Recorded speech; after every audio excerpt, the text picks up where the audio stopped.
मित्रांनो, वैवाहिक जीवनात काही कारणामुळे कटुता निर्माण झाली असेल तर त्याचा आधार घेऊन पत्नीने पतीविरुद्ध केलेल्या फौजदारी तक्रारी, म्हणजे ज्या अंतर्गत शिक्षा होऊ शकते, अशा तक्रारी या ग्राह्य मानायच्या का नाहीत यावर न्यायालयात खल सुरू झाला होता.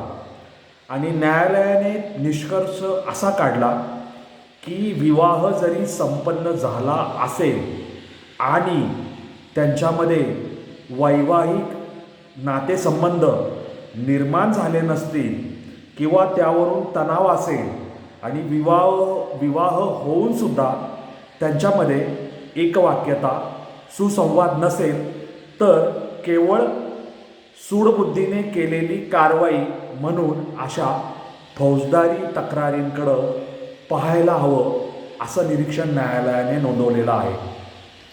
मित्रांनो, झालं असं की मी जे तुम्हाला आत्ता 2 घटना सांगणार आहे त्याच्यामध्ये एक उत्तर प्रदेशमधील आहे आणि एक कर्नाटकमधील आहे. मित्रांनो, कर्नाटकमधील म्हैसूर शहरातील एक पोलीस अधिकारी याचं लग्न नोव्हेंबर 19, 2023मध्ये झालं होतं. आता ते ज्या पद्धतीने झालं, म्हणजे अरेंज मॅरेज, मुलाने मुलगी पाहणे, मुलींच्या लोकांनी मुलाचं घर पाहणे, तो मुद्दा आपण सगळा बाजूला ठेवूया. परंतु या दोघा नवरा बायकोंमध्ये काही कारणांमुळे संबंधांमध्ये किंवा नात्यामध्ये कटुता निर्माण झाली आणि त्यांच्यामध्ये वैवाहिक संबंध प्रस्थापित झाले नाही.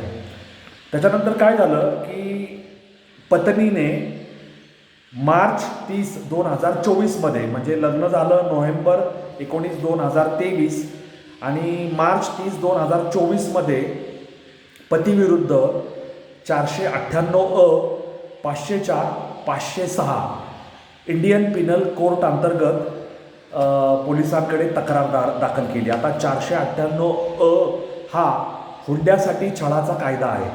म्हणजे हुंड्यासाठी छळ केला असेल तर हे कलम लावून पतीविरुद्ध, सासरच्या लोकांविरुद्ध गुन्हा दाखल होऊ शकतो आणि प्रकरण न्यायालयात सिद्ध झालं तर 7 वर्षापर्यंत शिक्षा होऊ शकते.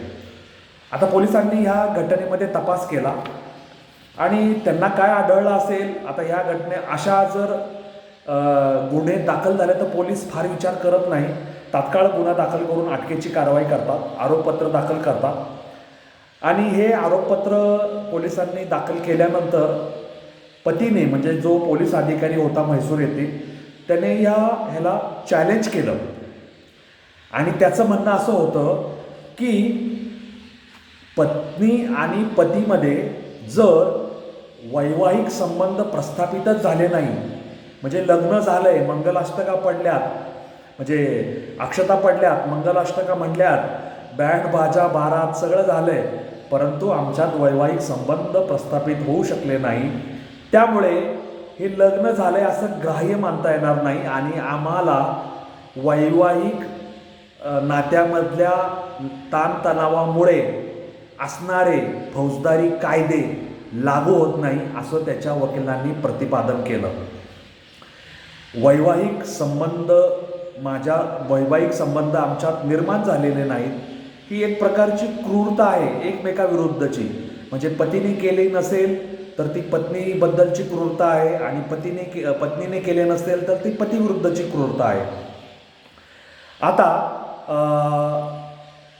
पत्नीने, म्हणजे हे जेव्हा चॅलेंज केलं, पिटिशनर म्हणजे पतीने हे जेव्हा उच्च न्यायालय कर्नाटक येथे त्याला आव्हान दिलं पत्नीने केलेल्या हुंड्यासाठी छळाच्या तक्रारीविरुद्ध, तर पत्नीने काय सांगितलं की पतीनेच उलट माझ्यासोबत वैवाहिक संबंध प्रस्थापित केले नाहीत, कारण त्याचे दुसऱ्या एका बाईसोबत संबंध आहेत आणि तो मला असं म्हणाला की let us be friends only, आपण फक्त मित्र आहोत आणि माझा तुझा लग्न झालं तरी काही संबंध नाही आणि आपण माझे दुसऱ्या एका बाईसोबत संबंध आहेत.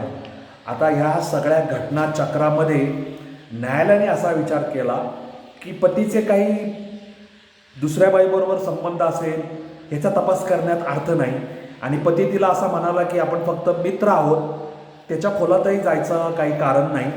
आणि पती म्हणतोय की पत्नीने वैवाहिक संबंध प्रस्थापित केले नाहीत, तर हे यांचं एकमेकाबद्दलचं राग द्वेष किंवा त्यांचे जे मतभेद आहेत, मतभिन्नता आहेत, वादविवाद आहेत, ते टोकाला गेले आणि त्याच्यामुळे ते एकमेकाविरुद्ध आरोप प्रत्यारोप करतायत. न्यायालयाने असं नमूद केलं की 4 महिनेच ते एकत्र राहिलेले आहेत आणि अर्जदार यांनी म्हणजे ज्यांनी उच्च न्यायालयात याचिका दाखल केली त्यांच्याविरुद्ध गुन्हा नोंदवला गेला होता हुंड्यासाठी छळाचा, त्याच्याविरुद्ध न्यायालयाने म्हणलं की हे पेटिशनर म्हणजे पती याने वैवाहिक संबंध प्रस्थापितच केलेले नाहीत आणि त्यामुळे ह्या दोघांचा विवाह झाला असला तरी तो विवाह वैवाहिक नातं हे पूर्ण झालेलंच नाही. त्यामुळे यांना हे वैवाहिक जीवनातील ताणतणावामुळे जे फौजदारी गुन्हे त्यांच्याविरुद्ध नोंदवले जातात ते विथस्टँड होऊ शकत नाही आणि त्याला कुठलाही कायदेशीर आधार नाही.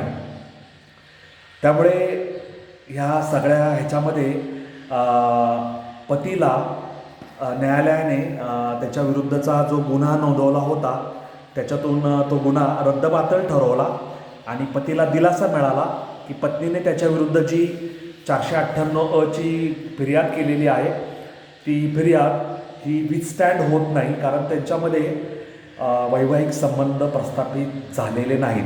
न्यायालय काय म्हणतं, cannot use criminal law to turn marital discord into cruelty.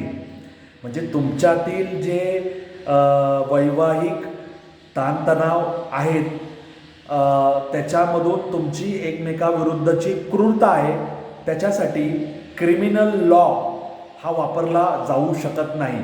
म्हणजे वैवाहिक जीवनातील विविध कारणास्तव जे फौजदारी गुन्हे नोंदवले जातात तर ते ह्या केसमध्ये लागू होणार नाही, कारण विवाहच झालेला नाही, म्हणजे विवाह संपन्न झालेला नाही. आता हे एक प्रकरण झालं, हे झालं कर्नाटकमधलं. आता अलाहाबाद उच्च न्यायालयामध्ये दुसरं एक प्रकरण आलं होतं आणि त्याच्यामध्ये पत्नीने पतीविरुद्ध POSH पॉश म्हणजे काय तर sexual harassment of women at workplace prevention prohibition and redressal act 2013 prevention prohibition and redressal act 2013 ह्याला POSH हा कायदा म्हणतात. तर अलाहाबाद उच्च न्यायालयाच्या लखनौ खंडपीठाने पॉश अंतर्गत दाखल केलेली एक तक्रार ही ह्याच्यावर स्टे दिलेला आहे आणि न्यायालय काय म्हणतं की पती पत्नीमधील जे वैवाहिक नातेसंबंधामुळे वैवाहिक वैचारिक मतभिन्नतेमुळे त्यांचं एकमेकांशी न पटल्यामुळे त्यांच्यामध्ये जो तणाव निर्माण झाला आहे ज्याला मॅरिटल डिस्कॉर्ड असं म्हणतात, त्या नात्यातील कटुतेमुळे एकमेकाविरुद्ध आरोप करणे, फौजदारी गुन्हे दाखल करणे ह्याला कुठलाही कायदेशीर आधार नाही. आणि त्यांच्यामध्ये जर वैवाहिक ताणतणाव वैवाहिक मतभिन्नता असेल तर पत्नीने पतीविरुद्ध केलेली हॅरॅसमेंट किंवा छळाची तक्रार ही ग्राह्य मानता येईल का असा प्रश्न न्यायालयाने उपस्थित केलेला आहे. आणि पत्नीने जी पॉश अंतर्गत तक्रार करून गुन्हा दाखल होण्याची प्रक्रिया सुरू केली त्याला न्यायालयाने स्टे दिलेला आहे.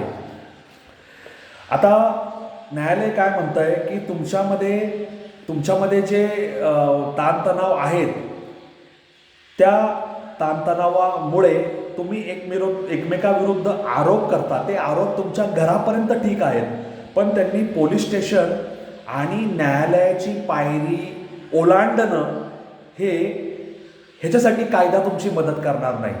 त्यामुळे न्यायमूर्ती पंकज भाटिया यांनी पतीविरुद्ध जी शिस्तभंगाची कारवाई त्या कार्यालयाने सुरू केली होती ती रद्दबातल ठरवली. आता पत्नी आणि पती हे एकाच कामाच्या ठिकाणी कामाला होते, म्हणजे त्यांचं वर्क प्लेस एकच होतं. आणि पत्नीने पतीविरुद्ध 2024मध्ये पॉश अंतर्गत लैंगिक छळाची तक्रार त्यांच्याकडे नोंदवली होती कार्यालयात. परंतु पत्नीने आपलं लग्न ह्याच कार्यालयातील एका व्यक्तीशी झालंय हे नमूद केलेलं नव्हतं. कदाचित दोघांनी लपून ठेवलं असेल त्यांचं काय जे काही ठरलं असेल त्याप्रमाणे. आता न्यायालयाने ह्या सगळ्याचा आता त्याच्यानंतर काय झालं की जेव्हा ही पॉशची तक्रार पत्नीने पतीविरुद्ध नोंदवली तर या अंतर्गत ज्या कार्यालयात समित्या स्थापन आहेत त्या समितीने ह्यांची ह्या तक्रारीच्या अनुषंगाने तपास केला. पत्नीचं म्हणणं होतं पती आणि त्याच्या मित्रांनी माझ्याबद्दल वाईट साईट भाषा वापरली, माझ्याबद्दल अश्लील घाणेरडे असे शेरे मारले, टोमणे मारले आणि पतीने इतर कर्मचाऱ्यांच्या समोर माझा अपमान केला, माझ्या महिला म्हणून असणाऱ्या आदर सन्मान किंवा एक प्रकारची जी प्रतिष्ठा आहे त्याला बाधा पोहोचवली. आणि मग 9 ऑक्टोबर 2024मध्ये पतीने हे नमूद केलं त्या समितीसमोर की आमचा विवाह झालेला आहे आणि आम्ही एकमेकाचे पती पत्नी आहोत, परंतु आमच्यामध्ये ताणतणाव आहेत, वैचारिक मतभिन्नता आहेत, आमचं एकमेकाशी पटत नाही.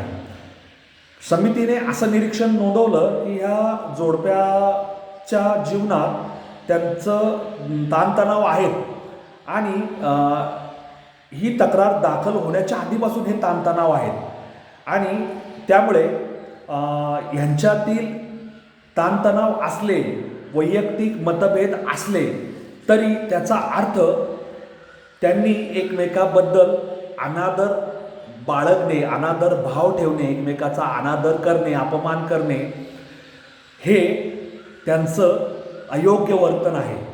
आणि त्यांचं कार्यालयात पतीने केलेला काही अपमान असेल किंवा पत्नीने केलेली चुकीची तक्रार असेल त्याचं जस्टिफिकेशन किंवा त्याचा बचाव म्हणून ते ग्राह्य धरता येणार नाही असं समितीने नोंदवलं. आणि न्यायालयाने सुद्धा हेच निरीक्षण नोंदवलं की त्यांच्यामध्ये मतभिन्नता आहे, मनं दुखावली, एकमेकाबद्दल कटुता आहे, त्यामुळे पत्नीने त्याचा आधार किंवा तो पूर्वग्रह मनात ठेवून पतीविरुद्ध काही कारवाई केलेली आहे का अशी शंका न्यायालयाच्या मनात उपस्थित झाली. आणि न्यायालयाचं आपल्याला तत्त्व माहिती आहे की कुठलाही निरपराध माणूस कायद्यामुळे दंडित होता कामा नये आणि कायद्याचा आधार घेऊन कुणी कायद्याचा दुरुपयोग करता कामा नये. तर ह्या अशा 2 घटना मी तुमच्यापुढे सांगितल्या आणि ह्याच्यातून एक गोष्ट स्पष्ट होते की न्यायालय वैवाहिक जीवनातील जे ताणतणाव आहे त्याच्याकडे डोळस नजरेने पाहत आहे. पत्नीवर अन्याय होऊ नये किंवा महिलांवर अन्याय होऊ नये, पतीच्या छळापासून त्यांचं संरक्षण व्हावं, सासरच्या लोकांपासून संरक्षण व्हावं म्हणून महिलांना न्यायालयाने कायद्याने पुरेसे संरक्षण दिलेलं आहे. परंतु महिलांनी कायद्याचा ढाल म्हणून वापर करायचा आणि सासरच्या लोकांना छळायचं, पतीच्या लोकांना छळायचं ह्यालासुद्धा न्यायालयाने पायबंद घातलेला आहे. महिलांविरुद्ध कठोर शब्दात निर्भत्सना केलेली आहे. या दोन्ही केसमध्ये आपण पाहिलं की तुमचा विवाह झालेला आहे, ताणतणाव आहेत, वैवाहिक नातेसंबंध तुम्ही प्रस्थापित केलेले नाही, त्यामुळे कायदा तुमची मदत करू शकत नाही एकमेकाविरुद्ध फौजदारी प्रक्रिया करण्यास. आणि दुसऱ्या केसमध्ये कार्यालयात तुम्ही पत्नीने पतीविरुद्ध हॅरॅसमेंटची तक्रार करणं हे सुद्धा न्यायालयाने ग्राह्य मानलेलं नाही, कारण तुमच्यात आधीपासूनच दुरावा निर्माण झालेला आहे. तेव्हा हे 2 महत्त्वाचे निर्णय मला तुमच्यापर्यंत पोहोचवायचे होते म्हणून मी ताबडतोब हा व्हिडिओ केला. माझे रील पाहत जा, ते लाईक करा, शेअर करा, मला फॉलो करायला विसरू नका. माझे व्हिडिओ पाहत जा, मी असंच काहीतरी वेगळं घेऊन येत असतो, कारण मी अन्नवट वाटेवर चालणारा वाटसरू वारकरी पथिक आहे. तुम्हाला माझ्यासोबत चालायचं आहे, चरवेती चालत राहा. आपल्याला चालत राहायचं आहे प्रकाशाच्या दिशेने. आणि प्रकाश म्हणजे चांगुलपणा, प्रकाश म्हणजे धवलता आणि प्रकाश म्हणजे सत्य. त्यामुळे सत्यम शिवम सुंदरम एवढं आपण लक्षात ठेवायचे. माझे रील पाहत जा, माझे व्हिडिओ पाहत जा, ते लाईक आणि शेअर करा. अनवट वाट या चॅनलला सबस्क्राईब करायला विसरू नका. एवढंच मला या निमित्ताने तुम्हाला सांगायचं आहे. या नोटवर तुम्हा सगळ्यांची रजा घेतो. धन्यवाद. जय हिंद, जय महाराष्ट्र, वंदे मातरम, जय श्रीराम, जय जगन्नाथ, जय सनातन. धन्यवाद.